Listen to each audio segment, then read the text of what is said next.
Okay guys, this is a really interesting guitar I have here. This is now part of my sort of performing, gigging setup now, along with my Cuda slide guitar. But this is particularly very interesting piece because I've been searching for this guitar for about 15 years. I first heard Farka Toure in some early records. I think it was pre his record deal with World Circuit, with Nick Gold, who produced his albums, and the album with Cuda called Talking Timbuktu.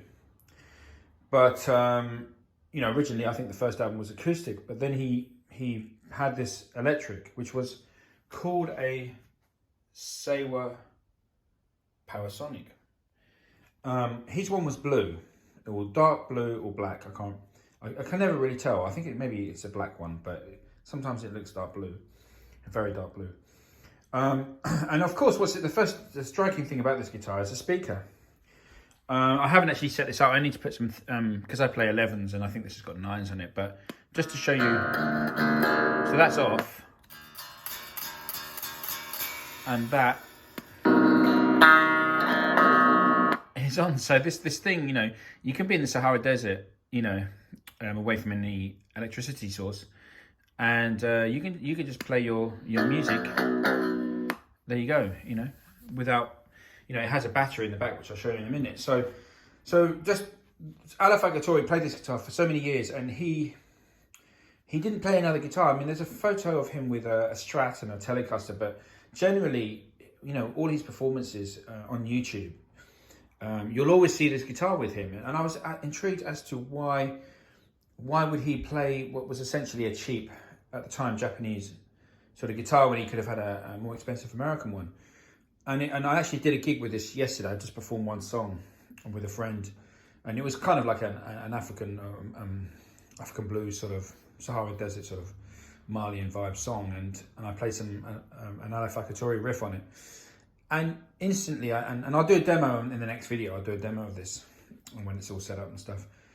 But instantly, it had that mid range. So this pickup that it's got inside, it's got this mid range focus, which I can understand why maybe he would have used it because of that sound. The other reason I think he used his guitar is this neck. So let's just turn it around here.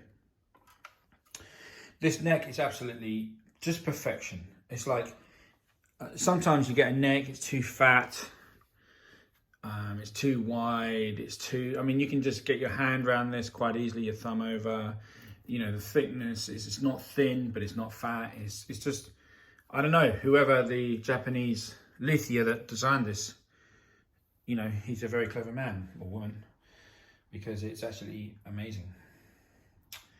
We've got kind of a volute thing happening here. These are the original tuners. I mean, this guitar basically is all original. So just checking out the back, we've got the speaker here. This is a control cavity for something which let's have a look. Yeah, I haven't actually figured out what that is yet. So if you want to tell me in the comments, it'd be much appreciated. These are kind of like, it's like a Telecaster situation here. So the strings are going through to the body. Control cavity here, and this is where we put the battery. So that actually powers, I don't know what kind of battery, if it's a 9-volt or 2 9-volts or whatever. I'll have to check that out. And a small little neck plate.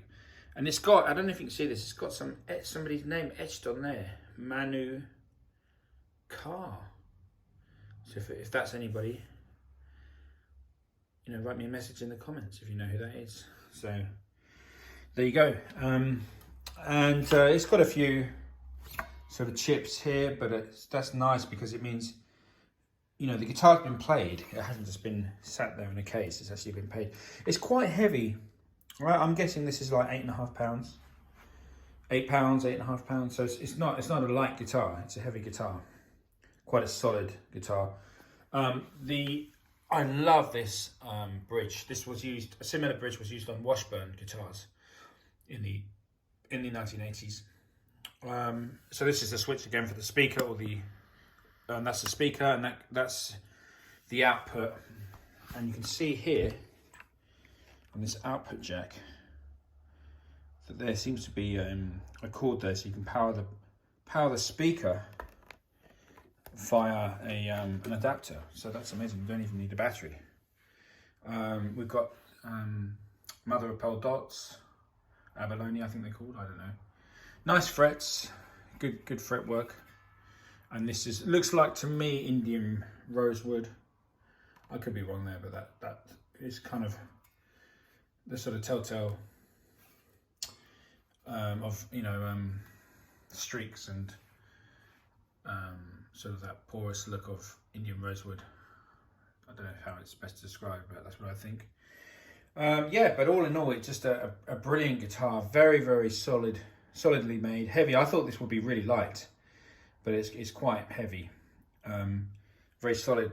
You know, could withstand the rigors of the Sahara Desert quite easily. And this pickup here is very interesting. This has got a really unique sound. So this is, again, another reason why Farka Toure probably used this guitar was the kind of the very much mid-range sound of this pickup really just cuts through.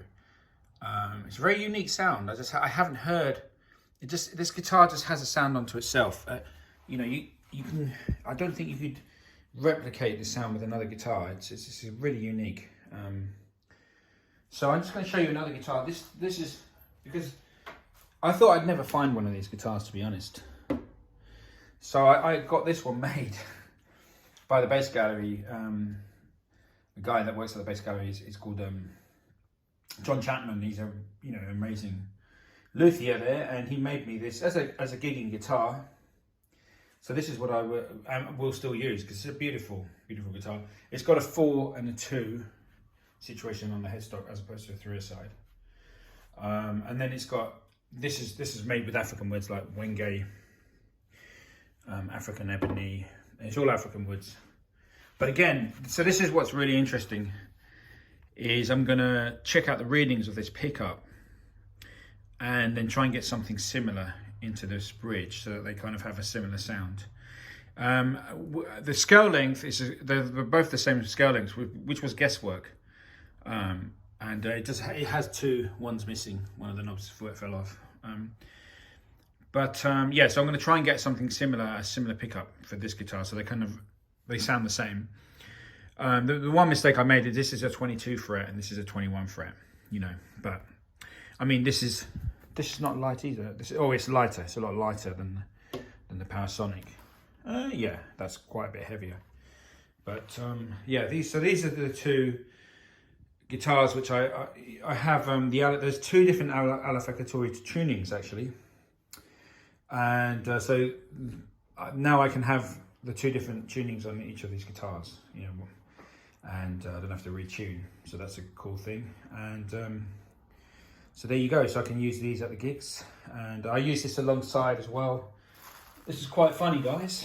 I use it alongside this guitar, which is my Cudacaster.